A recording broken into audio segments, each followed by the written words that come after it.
Good morning, everyone. Today's reflection is taken from Our Daily Bread, Diary Edition, Volume 26.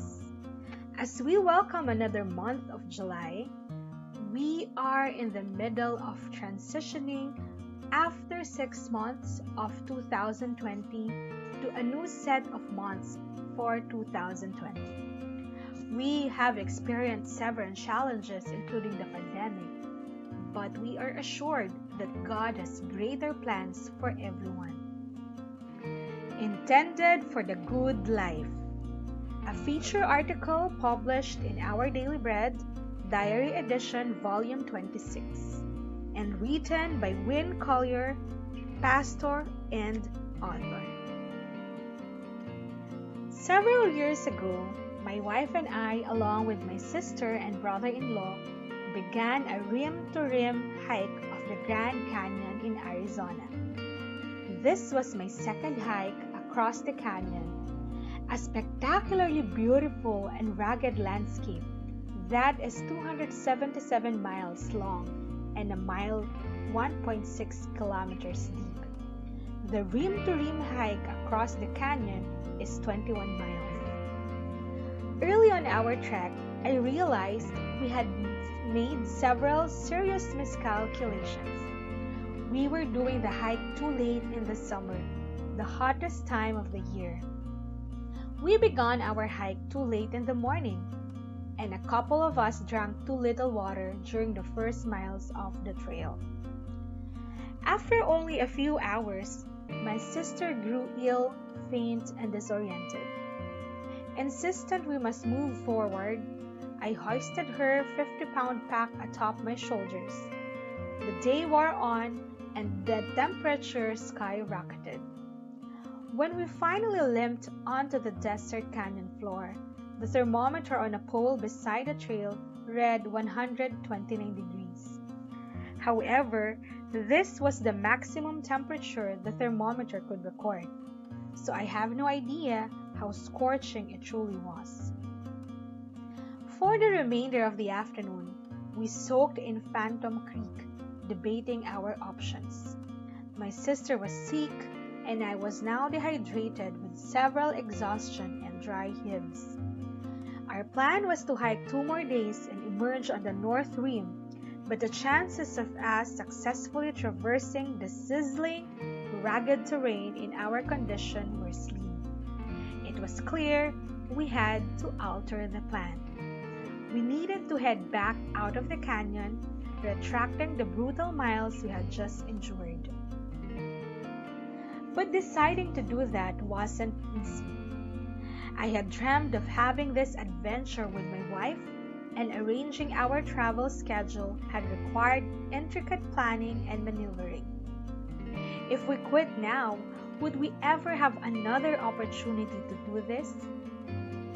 Furthermore, in the shape I was in, I could not climb out of the canyon lugging 2 packs. I would have to leave one of my backpacks behind. However, my sister had borrowed my equipment, so one paid represented an investment and the other had sentimental value. I didn't want to leave either behind. In order to make the right decision, I would have to relinquish my expectations as well as my stuff. I would have to turn around and leave a few things behind. I would have to remember what was truly good, the people I loved, making it out safely. What do we hang on to that keeps us from pursuing what is good for us? What expectations do we have to let go of as we face the realities around us? Do we need to head in a different direction? And if we do, what stuff do we need to abandon? As we look at the realities of life around us, some of our biggest questions have to do with God. If we believe God is real, how do we deal with evil, war, and violence? The world we know seems at odds with the notions of a loving God. A number of years ago, I endured an extended dark season when a relentless battle with fear threatened to unravel me. One night, in the wee hours, I sat on a cold leather couch while my family slept. My prayers erupted with tears and anger. Will this evil end? Is God anywhere? What is wrong with me? Is there really a God who will do anything to save us, to rescue us? Because we do not need rescue. We do need rescuing. Most of us are achingly and sorrowfully aware that something has gone terribly wrong in our world. We know that the injustices, loneliness, and social fractures are evils we ought to rail against. Many of us might not even know what we think about God or eternity, but we know that we encounter evil all around us, in refugee camps, in acts of horrific terror, in urban centers where neighborhoods are torn apart and young girls are forced to peddle their bodies on the streets. And we know, somehow, we simply know, it was not meant to be this way. But how do we know? My hunch is that we have this basic intuition because we are humans created in God's image. We were created for a perfect world like Eden, that stunning landscape where God breathed life into Adam and Eve. If we were intended for a world infused with love, goodness, and God, then it makes sense that we would gasp at beauty and be furious at evil. Perhaps Jesus' story, God becoming human, dying and as an act of sacrificial love, and then walking out of his tomb as the signal of God's intention to resurrect everything death has ruined, tells us what our hearts already knows. We are meant to be people of life, not death.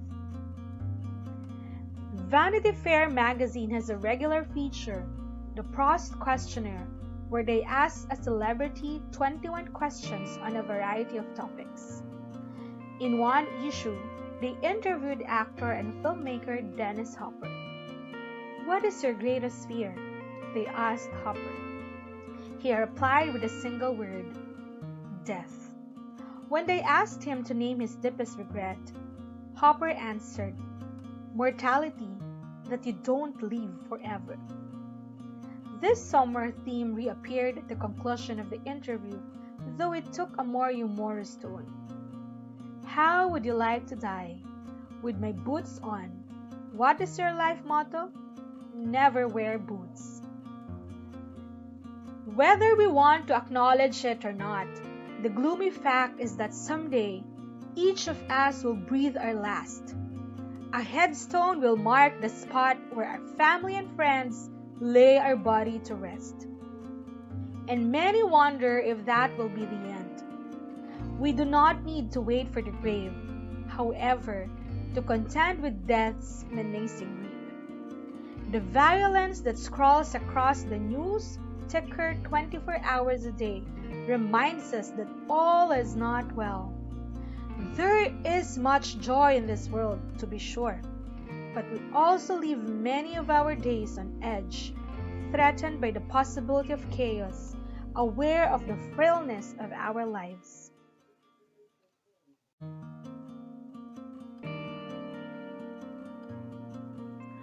And one of our pressing questions is simply this: is there really a God who will do anything to change our lives? The Bible's resounding answer from its first pages to its final word is yes. Creation itself was God's insistence that we are designed for abundance, beauty, and life.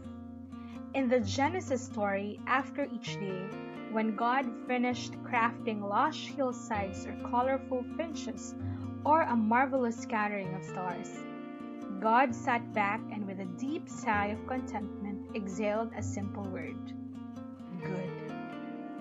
Day 1, good. Day 2, good. Day 3, 4, 5, good, good, good.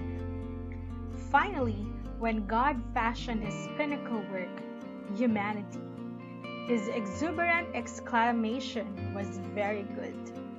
In other words, good humans were intended for a good world, a good life.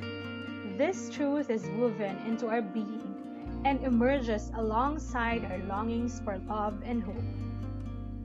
Of course, the human story took a disastrous turn. When God created Adam and Eve, He created them with the ability to choose, so there was always the possibility that they might walk away from Him, walk away from the life which they did. Adam and Eve believed that lie, that God was not good and that God did not intend good for them. They rejected God, chose a renegade path, and now will live with the consequences of that choice, which is death. When we abandon God, only death remains, the death of everything. Death opposes God's intentions for us. Death is contrary to the beauty and flourishing life God designed for His creation. But God is a God of life and not death. God is God of goodness and not destruction. God could not abandon the people He loves, the world He loves, any more than He could cease being God. God did not watch His world from afar and moved by our plight. God did not cover His ears or close His eyes to the ruin we had brought upon them ourselves. God did not stay distant, smugly assured that we deserved whatever calamity we encountered. God acted. He came to us, compelled by compassion and love for His creation. God came to us in human form. Jesus, the Son of God, came to rescue us. On the cross, Jesus took on Himself all our evil and all our suffering. In the resurrection, Jesus conquered what we most fear, the vile reality that unleashes havoc in our world, death. Jesus walked out of the tomb victor over death.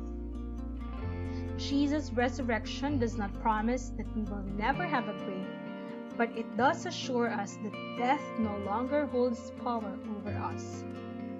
One day, we will be resurrected to life anew. Every remnant of death, war, disease, broken relationships, injustice will in the end be dismantled. Death and all the mayhem death inflicts does not win. God wins. Life wins. God has acted. God has rescued us. We can have joy and confidence. In the end, all will be well. When we encountered major difficulties in our Grand Canyon adventure, I had a choice. The wrong choice would lead to disaster. The right choice would lead us to safety and possibly save our lives. But to make that choice, I had to give up some things. God offers us a choice too. Are we willing to let go of the things we hold on to so tightly, convinced they are our life?